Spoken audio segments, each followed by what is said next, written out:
پھر پاکستان سے ایک دوسرا سوال بھیجایا ہے اور اس کی بنیاد بائبل کی باب پیدائش باب 1 آیات 4 اور 5 پر ہے.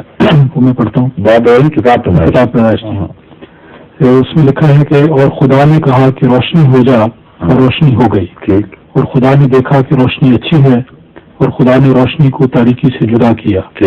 اور خدا نے روشنی کو تو دن کہا اور تاریکی کو رات. اور شام ہوئی اور صبح ہوئی سو پہلا دن ہوا. اس پر وہ لکھتے ہیں کہ بائبل کے مطابق خدا نے روشنی کو پہلے بنایا اور سورج کو بعد میں. مگر یہ ممکن نہیں اور موجودہ دور میں تو یہ بات ایک لطیفے سے کسی طرح بھی کم نہیں. لیکن اگر اس جگہ روشنی سے مراد ظاہری روشنی کی بجائے خدا کا نور لیا جائے تو کیا یہ درست ہوگا؟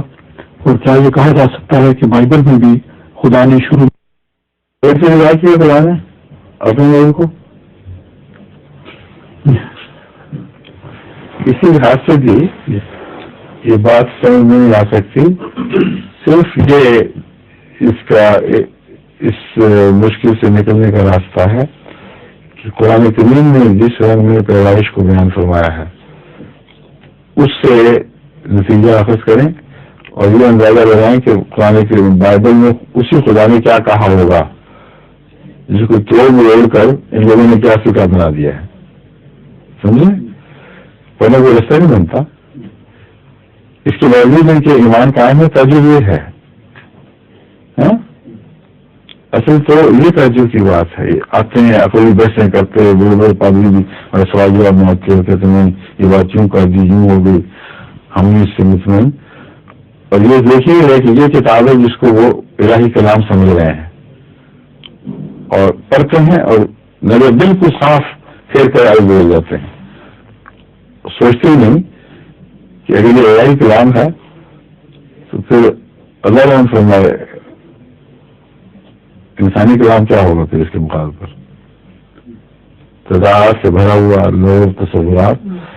لیکن جیسے کہ میں نے بیان کیا تھا اس کو کنڈیم کر دینا کہ ایک لائیو کلام ہے ہمارے لیے جو خدا سے محبت کرتے ہیں جائز نہیں.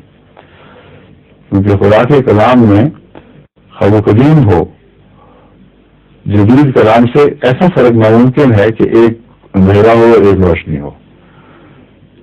اس لیے اس مسئلے میں پہلے روشنی کو اندھیرے سے جدا کرنے کی ضرورت ہے.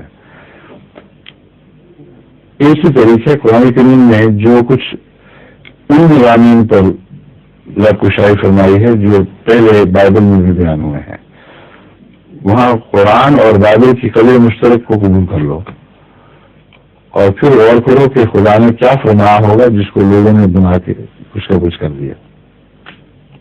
ٹھیک ہے. ظہور مہدی آخر زمان ہے